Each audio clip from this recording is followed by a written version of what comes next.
You are watching The Wellness Hour, the leader in medical news and information. I'm Randy Alvarez. According to my first guest, people are getting sicker and sicker because of genetically modified foods. With us, we have Christa Orecchio. She is the founder of The Whole Journey in San Diego. She's a nutritionist and I guess the go-to person for the local news here and even national news now with PBS for nutritional advice. So welcome to the program. Thank you. Welcome Happy back, to be I here. should say. Thank you. So GMOs, hot topic right now. Genetically, what is it? Genetically modified organisms? GMOs. So what are they? What defines them? So yeah, they're a hot topic right now, Randy, just because people are starting to find out about them, but they've been around, proliferate in our food supply since the mid-90s. Okay. So let's go back to the beginning.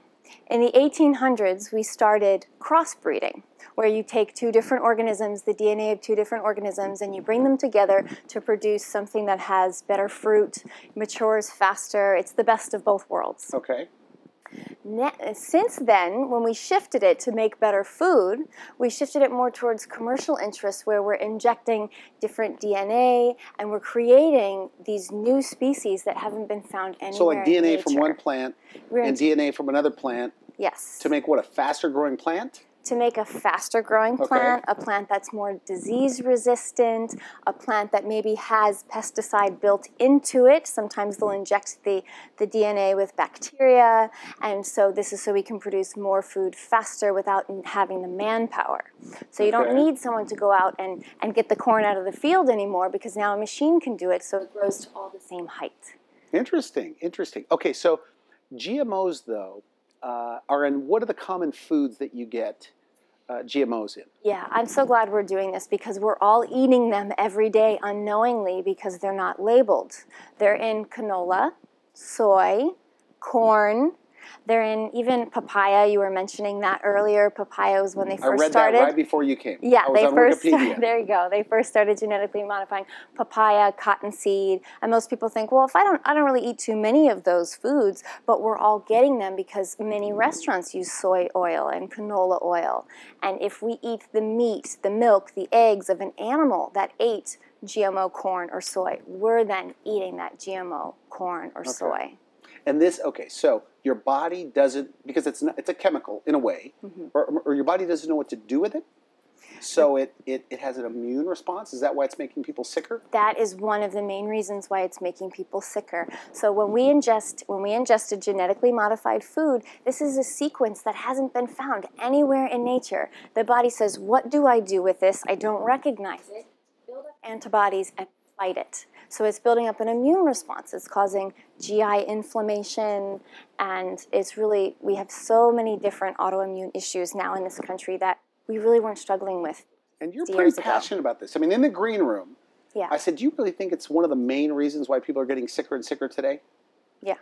I mean, you believe that? I wish we had 2 hours for this talk. Really? Because you have to take people off of GMOs and you watch them get better. I remember saying last time. Okay, in your own practice. People need to know, by the way, what you do for a living. What I do for a living. We should mention that. I'm a clinical and holistic nutritionist, and so I work with clients within their private practice, and so we run all kinds of labs. I mean, as a clinician, I'm running all kinds of labs, and I work on all kinds of health issues.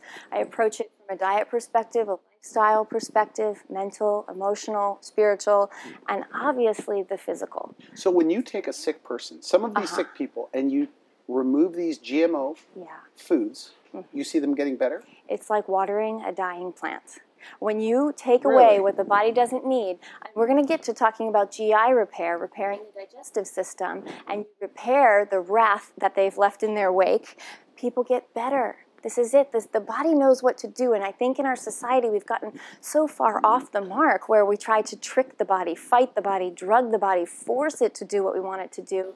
When you just give it what it needs, it will heal itself. So let's start with what your take is on what it's doing to the human body and why it's so bad. And maybe if you could dummy this down to help me understand. I would be happy to. Let's start with the digestive system. Okay. So I want you to think of the gut, and I know you do health shows all the time, so you know that the gut is your second skin. Would you agree with that? Okay. Okay. So now imagine if I were walking around with open wounds. I'm really susceptible to bacteria and to things coming in, and that's going to make me sick. So when you think about the gut as your second skin, when you have GMOs, it can create basically open wounds from the inside. Like small intestine, large intestine? Yeah, in the small intestine. Okay. So I want you to think of your intestinal wall like a brick wall, and these are called tight junctions. And from eating GMOs that have these pesticides inside of them, it starts to loosen these tight junctions. So that brick wall is now missing the mortar.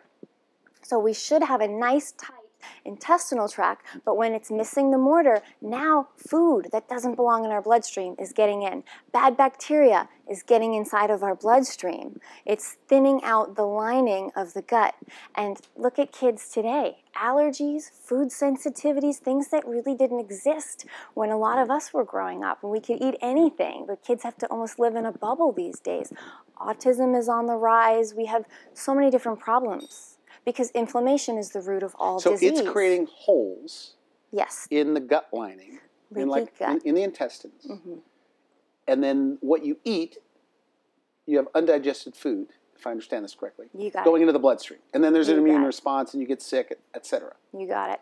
And anything that goes into the bloodstream. Why the GMO, and this is the part I'm fighting or trying to understand, but why is the GMO worse than any other problem? I mean, why is it really, is it irritating? I mean, is there any science, any study? One of the major studies, I talk a lot about fertility. Okay. And I'm seeing a lot of women in their late 20s, early 30s who cannot get pregnant even after IVF and IUI and these thousands of dollars worth of treatments. And so they've done studies on lab rats with fertility, feeding them a GMO diet. And the ones who eat the GMO diet are producing fewer babies, smaller babies, and eventually they lose the ability to reproduce at all. So they've done those studies in lab rats. You have to watch the movie Genetic Roulette. Have you heard of it? No. Oh, you'll see countless study after study from MDs. I think I have heard of it. Yeah, yes. It's an amazing movie, and anybody who's interested in this topic. Okay, so watch the movie Genetic Roulette. Yeah, and that title is very telling because that is what we're doing. We are playing roulette with our genetics, with evolution, with humanity, basically. When you change the food supply, people are unknowingly consuming this. So they don't even have the choice. Soy milk has it? Soy milk is horrendous. So when you go to Starbucks and you're having, I don't ever have soy. Yeah, good. When you have soy, it has genetically modified If it's not organic, standards say right now, if it's not organic, then it's genetically modified. You're safe to assume it's GMO. So in addition to the fact that it may be raising estrogen levels and causing a lot of other problems, it's genetically modified food. I didn't know that. Insult to injury, right? It's blocking the uptake of iodine, like you say, estrogen, all kinds of problems, and then GMO as well, yeah. Are there any scientific, I mean, who could argue that what you're saying is not accurate? Anybody? Is there anybody out there defending GMOs? There's a lot of people. Of course, a lot of people are defending GMOs. I mean, this is still very much on the fringe, and you'll have people call it junk science, and it's a profit-based industry. So we have the food safety czar of the FDA, who used to be the lead attorney and later the vice president of the main biotech company that's producing GMOs, and they're in the majority of the mainstream brands. And so absolutely, without a doubt, you better believe there's a lot of people defending GMOs that our corn they're not harmful for your health. Is giving us GMOs. Like I was reading Monsanto, I guess, is one of the big suppliers of GMOs to the public eating it. The biggest problem with corn, Randy, is they're injecting it with a bacteria called the Bt toxin. So now when you grow corn, it has the pesticide inside of it. They don't even have to spray it anymore from the outside. So now when the bug goes to eat the corn, it blows up its stomach and kills it. Is that true? It's true. Yeah. You've got to look up the Bt toxin. And so wouldn't it stand to reason that the same thing happens with inside the human digestive system when we then go and eat that corn? Okay. And it's been found, now this is a bacteria, so it's found within the intestinal system. 93% of women that they studied, pregnant women in Canada, had the Bt toxin in their bloodstream and in the bloodstream of their unborn fetus. Okay, and we're just about out of time. I mean, this is great stuff. Like you said, you could go on about this. And for people that don't know, they could find you how? You have a blog, you blog about this stuff? Yeah, absolutely. Just go to thewholejourney.com, and there's an infinite amount of information there. But I want to tell people, so what can they do? Yeah, what can they eat? Right? Okay, because then people are thinking, well, now what can I eat? So you always, always, always have to buy corn and soy organic. I would stay away from canola, like the plague, and you want to ask at the restaurant, what oil are you cooking it in? I have my clients tell them they're allergic to canola or soy. Can you please cook my food in butter? That's better. And then you want to look for the non-GMO project seal. It's a stamp that's on a lot of different foods these days. Since we don't label them, there's no federal regulations to label GMOs, there's a private nonprofit organization that's taking the reins with that. And then you know that the food you're eating is safe. Okay, let's talk about your own, and we have to wrap up here, but your own practice. Okay, a woman goes to you. Do you ever see, they're constipated, they have heartburn, they have allergies, they have a lot of migraine headaches, whatever. Have you pulled people off of GMO foods, an elimination diet, and those things go away? They go away. Have you seen that? Of course, yeah, I've seen that. I've been doing this for 8 years, so I have seen it countless times where you're pulling them off. I mean, the average American is dealing with 3 chronic illnesses today. That never existed 50 years ago. What are they? Oh, there's a variety of illnesses, mostly digestive, thyroid disorder, kidney disease, liver disease, which is crazy with the autoimmune conditions we're dealing with, lupus, rheumatoid arthritis. It's just kind of become the norm as a byproduct of inflammation, however it manifests in different people's bodies. I definitely read, a study that the diseases associated with aging, 70, 80 years old, arthritis, a little bit of heartburn, constipation, not sleeping very well. Now people are getting in their 30s and 40s. So but you are convinced. Isn't that so scary? A lot of it is GMO. A lot of it or most of it is GMO? I mean, how strong? I think at this point I would say most of it. I mean, obviously Really? I want to talk about sugar and those types of things, but Randy, GMOs, there are outright bans and restrictions in Europe. They're not proven safe. It's kind of guilty So until in Europe proven you can't innocent. have GMOs? Put GMOs in your food? I talk about all these foods that people can't eat. If I go to Europe or South America, I eat whatever I want. I feel great. You do that here, you're going to get sick. Americans are the sickest industrialized country, and I firmly believe it's because of the food that we're eating. Our food supply has changed more in the last 50 years than it has in the previous 10,000 years. Okay. The proof is in the pudding, and the studies are going to catch up. And as people find out about this, we'll create a tipping point of consumer rejection and get a cleaner food supply. That's my goal. Okay, good. Now, I know you wanted to show this graph. You brought a graph.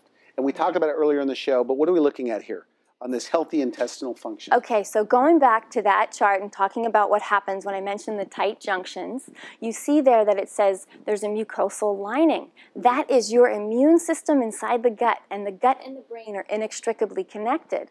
And when you're having too many GMOs, you compromise the mucosal lining. So you can see all those little balls that are staying in there for a healthy intestinal gut, right? Okay. And then you look at the next diagram, and now they're going through. And anything that goes through the gut goes into the bloodstream and directly to the brain. So that after represents this mucosal lining. Absolutely. That lines even the inside of your mouth. That shiny part of your mouth, that Right. mucosal lining.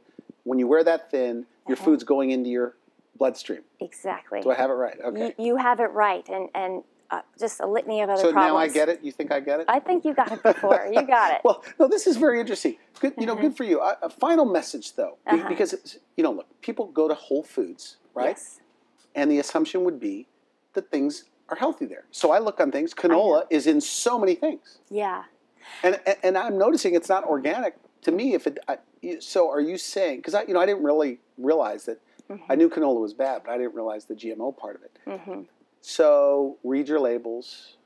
There is no choice today but to become an informed consumer. And I'm grateful that we have Whole Foods and that we have all of those great choices, but they still carry GMOs. They're now, by 2018, Whole Foods will label all of their GMOs. But now we've got 5 years to do some damage here. So you need to read labels and look on the back and look for these GMO ingredients. If people want to hire you as a consultant on Skype or whatever, do you offer anything like that? We do. I have consults nationwide. Skype. And you have other people, nutritionists that work with you? Yes, we're a team of clinical nutritionists, and so we work with people all over the country, and recently we've been doing a lot of group webinars to where people can go through our entire program as a group, and we support them on Facebook, and we just want to spread the word as far and as wide, because what's happened isn't right, and people are suffering. Okay, good. I want to thank you for coming on the show. Very interesting. Thanks again for coming on out. You've been watching The Wellness Hour, leader in medical news and information. I'm Randy Alvarez. If you'd like to see this interview again online, visit our website at wellnesshour.com. Also, if you know a health practitioner that is licensed and you think would be a great guest on the show, have them visit our website and send us an email. For now, I wish you good health.